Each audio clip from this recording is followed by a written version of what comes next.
নবীজির বয়স হয়ে গেছে 50, ইসলাম প্রচারের হয়ে গেল 10 বছর।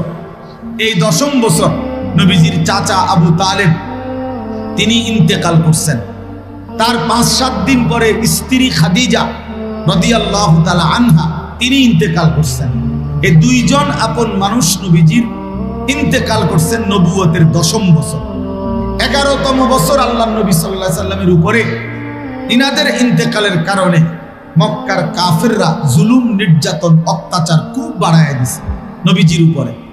তো আল্লাহ নবী সাল্লাল্লাহু আলাইহি সাল্লাম ওনার একজন পালক পুত্র ছিল খাদেম হযরত যায়েদ ইবনে হারেসা, উনাকে সাথে নিয়ে পার্শ্ববর্তী তায়েফ নগরীতে আল্লাহ নবী সাল্লাল্লাহু আলাইহি সাল্লাম গেছেন ইসলাম প্রচার করতে। যেহেতু এখানে ভীষণ কষ্ট হচ্ছে, এজন্য পার্শ্ববর্তী তায়েফ গেছিলেন ইসলামের দাওয়াত দেওয়ার জন্য। সেখানেও তিনি লম্বা সময় অনেক দিন যাবৎ কালেমার দাওয়াত দিছেন, কিন্তু একটি লোকও আল্লাহ নবী সাল্লাল্লাহু আলাইহি সাল্লামের কালেমা গ্রহণ করে নাই। বরং সমস্ত বেঈমানরা নবীজিকে প্রত্যাখ্যান করে শেষ পর্যন্ত তায়েফের কাফের সর্দাররা তাদের বাচ্চা ছেলেপেলেদেরকে, কিশোর নওজোয়ানদেরকে লাগায়া দিছে যে এই লোকটা নাউজুবিল্লাহ পাগল, যত পারো পাথর মেরে তারে তাড়িয়ে দাও। তো তায়েফের ছেলেরা নেতার আদেশ পেয়ে, ভাই ভিতরে কথা বলেন না, প্যান্ডেলে যারা বসছেন কথা বলেন না পরস্পর, এত ফালতু অভ্যাস এটা ঠিক না।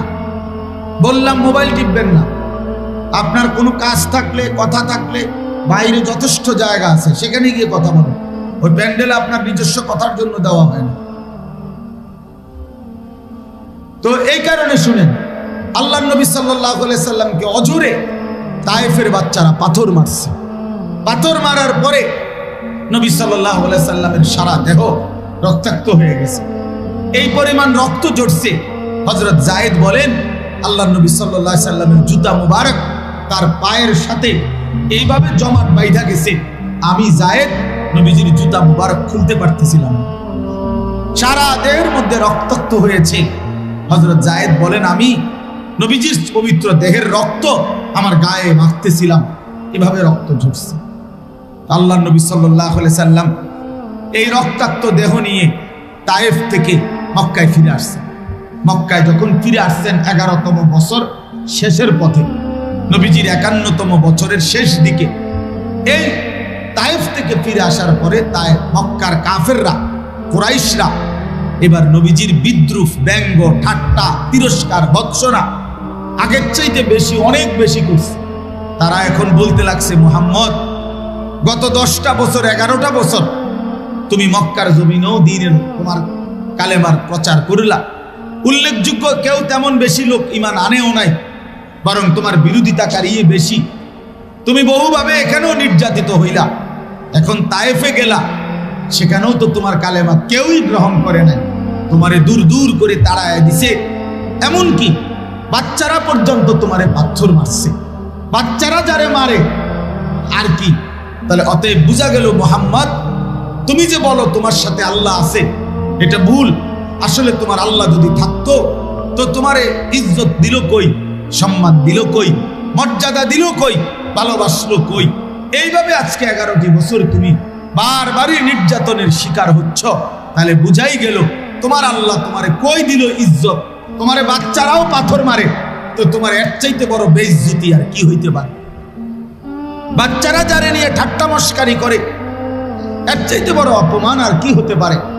আল্লাহ নবী সাল্লাল্লাহু আলাইহি সাল্লাম একে তো শারীরিকভাবে রক্ত মাখা শরীর নিয়ে আসলেন, এবার বেঈমানদের এই তিরস্কারে ঠাট্টায় দিলটাও ভাঙে গেছে, মনটাও ভাঙছে। আহা বলে কি বেঈমান, তারা কি বলছেন? এই তখন আল্লাহ পাক রব্বুল আলামিন নবী সাল্লাল্লাহু আলাইহি ওয়াসাল্লামের সারা জিন্দেগীর এক শ্রেষ্ঠতম সম্মান, নবীজির জীবনের এক শ্রেষ্ঠতম ইজ্জত, নবীজির শ্রেষ্ঠতম মর্যাদা আল্লাহ তাআলা দান করার জন্যে আল্লাহ তাআলা জিবরাইলকে পাঠাইলেন।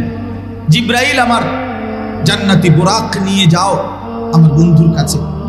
আমার বন্ধুর উপরে জুলুমেরও চূড়ান্ত হয়েছে, অপমানও চূড়ান্ত হয়েছে।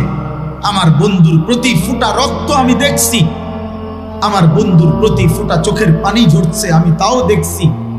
তায়েফের রক্ত দেখেছি, মক্কার জুলুমও দেখেছি। আর এই বেঈমানরা বলতেছে আমি নাকি আমার বন্ধুকে ইজ্জত দেই নাই, সম্মান দেই না। যাও জিবরাইল দোস্তকে আমার আরশে আজিমের মেহমানখানায় নিয়ে আসো, আজকে আমি পৃথিবীকে দেখাবো, জগৎবাসী শুনবে, দেখবে আমার বন্ধুর ইজ্জত কি পরিমাণ হইতে পারে। সম্মান কাকে বলে, ইজ্জত কাকে বলে, মর্যাদা কাকে বলে আমার দোস্তের আমি এটা দেখাবো।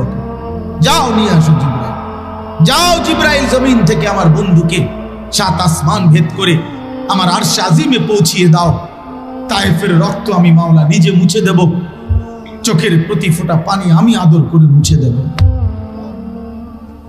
তো আল্লাহ তাআলার হুকুমে হযরতে জিবরাইল আলাইহিস সালাম এই মিনাল মসজিদিল হারাম ইলাল মসজিদিল আকসা, প্রথমত বুরাক থেকে চড়িয়ে মসজিদে হারাম, মক্কার কাবা ঘরের চারদিকে যে মসজিদ গোলাকার, এটাকেই মসজিদে হারাম বলে।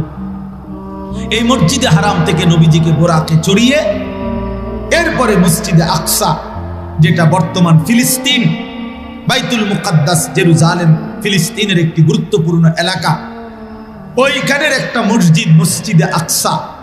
আল্লাহ তাআলা যেটা সুলাইমান আলাইহিস সালামের মাধ্যমে, জিনদের মাধ্যমে নির্মাণ করাইছিলেন, এবং মক্কা এবং মদিনার পরে সর্বশ্রেষ্ঠ মসজিদ। এই মসজিদে আকসায় জিবরাইল আলাইহিস সালাম নবীজিকে নিলেন। ১.৫ লক্ষ আম্বিয়া, আদম থেকে ঈসা, সমস্ত নবী ওই মসজিদে ওই রাত্রে, মেরাজের রাতে আল্লাহর হুকুমে উপস্থিত ছিলেন। নবীজি তাদেরকে নিয়ে 2 রাকাত নামাজের ইমামতি করেছেন। আর ওই মসজিদে আকসা থেকে 7 আসমানের ঊর্ধ্বে আল্লাহ তাআলার আরশে আজিমের মেহমান হলেন।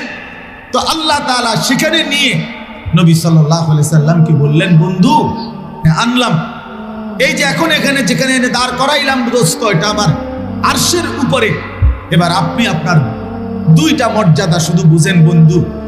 1 নাম্বার হলো আপনি অনুভব করেন যে আমি আল্লাহ আপনাকে যেই জায়গায় এনে দাঁড় করাইলাম, এই জায়গায় আপনার কদমের নিচেই আমার গোটা সৃষ্টি জগৎ, আপনার উপরে আর কোনো সৃষ্টি নাই, আর কোনো মখলুকাত আমার এর উপরে নাই, উপরে আছি শুধু আমি আল্লাহ, আর আপনার কদমের নিচে গোটা সৃষ্টি। অতএব আপনার মর্যাদা কিয়ামত পর্যন্ত পৃথিবীবাসী শুনে নিবে, জেনে নিবে, বুঝে নিবে যে আমি আল্লাহর পরে গোটা সৃষ্টির উপরে আপনি মর্যাদা। বাদাস খুদা বুজুর্গ তুই কিসায়ে মুখতাসার, আল্লাহর পরে সমস্ত সৃষ্টির উপরে আপনার মর্যাদা, এটাই চূড়ান্ত কথা, এটাই সব কথার সারাংশ, এটাই খোলাসা, এটাই খোলাসা। আমি আপনাকে এই মর্যাদা দিলাম। 2, আল্লাহ তাআলা বললেন, বন্ধু এটা সবচেয়ে উঁচু জায়গা। এবার আপনি চারদিকে তাকান, স্বাভাবিকভাবে মানুষ যখন যতটা উঁচু জায়গায় দাঁড়ায়, চারদিকে বেশি দেখা যায়। মুহাম্মদে আরবি সাল্লাল্লাহু আলাইহি সাল্লামের সুন্নাত যেই বিসওয়াক, এটা দামি বেশি, সুন্দর বেশি, উপকারী বেশি। এই পৃথিবীর সব ডাইনিং টেবিলের মোকাবেলায়, এই পৃথিবীর সমস্ত ডাইনিং টেবিলের খাওয়ার নতুন স্টাইলের এই মোকাবেলায় মুহাম্মদে আরবির দস্তরখান বিছানো খানার আইটেম পৃথিবীর সবচেয়ে সুন্দর। এই পৃথিবীর সমস্ত দাড়িবিহীন, এই শেভ করা এই চেহারা, এর মোকাবেলায় দাড়িওয়ালা চেহারাই সর্বযুগে সর্বকালে সুন্দর, শ্রেষ্ঠ, সুন্দর, শ্রেষ্ঠ, সুন্দর, শ্রেষ্ঠ। অতএব চ্যালেঞ্জ করলাম কোন মুসলমানের বাচ্চা যদি ইনশাআল্লাহ প্রমাণ করো দাড়িবিহীন এই শেভ করা চেহারা দাড়িওয়ালার চাইতে বেশি সুন্দর, কোন যুক্তিতে, কোন পয়েন্টে, কোন গবেষণায়, কোন কিছুতে, কোন ব্যক্তির দৃষ্টিতে, পৃথিবীর কোন দার্শনিক, পণ্ডিত, গবেষক, চাই সে কাফের হোক, চাই সে বেঈমান হোক, চাই সে মুরতাদ হোক, এমন কোন মুরতাদেও নাই পৃথিবীতে যে প্রমাণ করতে পারবে দাড়িবিহীন চেহারা দাড়িওয়ালার চাইতে সুন্দর বেশি। আল্লাহর কসম এটা পারবে না, পারবে না, পারবে না। তাইলে দাড়িবিহীন চেহারা যার, সে ধোকা খাইছে, তারে ধোকা দিছে, ধোকা দিছে, ধোকা দিছে, বেটা তোরে ধোকা দিছে, তোমারে ধোকা দিছে। তুমি আন্দাজে করতে পারো নাই সুন্দর, তুমি চেনোই না সুন্দর মেয়ে, তুমি স্টাইল চিনোই না। এটা স্টাইল, এটা স্যাটাইল। মানে এস উচ্চারণ করলে যেটা হয়, এটা হতেই পারে না। রাসূলুল্লাহ সাল্লাল্লাহু আলাইহি সাল্লাম সৌন্দর্য সবচেয়ে সুন্দর।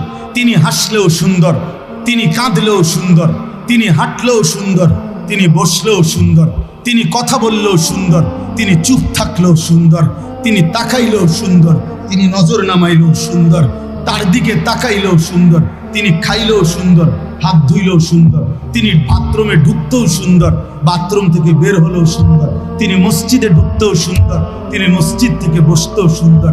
তার দিকে তাকাইতো যারা, তো তাদের কলিজা ঠান্ডা হয়ে যেত।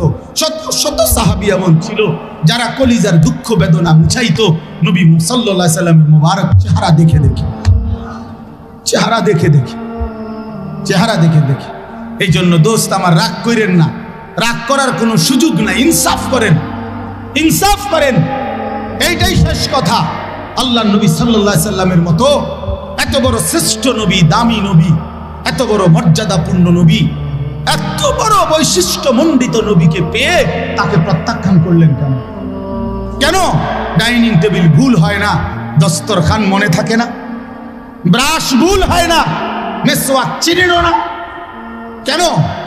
শেভ করা চেহারা সুন্দর হলো, দাড়িওয়ালা চেহারা সুন্দর হলো না। হুজুর মনে হয়, দরবেশ মনে হয়, বুজুর্গ মনে হয়, হ্যাঁ, জঙ্গি জঙ্গি মনে হয়, এটা সেটা মনে হয়। কি মনে হইতো? আমার এক বড় বুজুর্গ বলছিল, এক যুবক বলছিল এক বুজুর্গের কাছে, হুজুর তসবিহ পড়ার জন্য তসবিহ নিছিলাম, এখন লোকে বলে আমারে দরবেশ দরবেশ লাগে, বুজুর্গ বুজুর্গ লাগে, লজ্জা লাগে। হুজুর তখন বললেন, তাহলে কি তুমি চাচ্ছ লোকে তোমারে তসবিহ দেখে বলল দরবেশ, তাহলে এটা যেহেতু লজ্জার বিষয়, তুমি কি চাও লোকে দেখে তোমারে বলুক তোমারে দেখতে সুরের মতো লাগে, ফুট্টাখোরের মতো লাগে, ডাইলখোরের মতো লাগে, বাবাখোরের মতো লাগে, ইয়াবাখোরের মতো লাগে, হারামখোরের মতো লাগে, এটা নি বলতো? এটা তোমার অন্যায় করলো কি? আল্লাহ তাআলা আমাদের প্রত্যেককে রাসূলুল্লাহ সাল্লাল্লাহু আলাইহি ওয়াসাল্লামের সুন্নাত মেনে নবীজিকে কদর করার, মেরাজকে কদর করার তৌফিক দান করেন। আমিন। সুবহানাল্লাহ।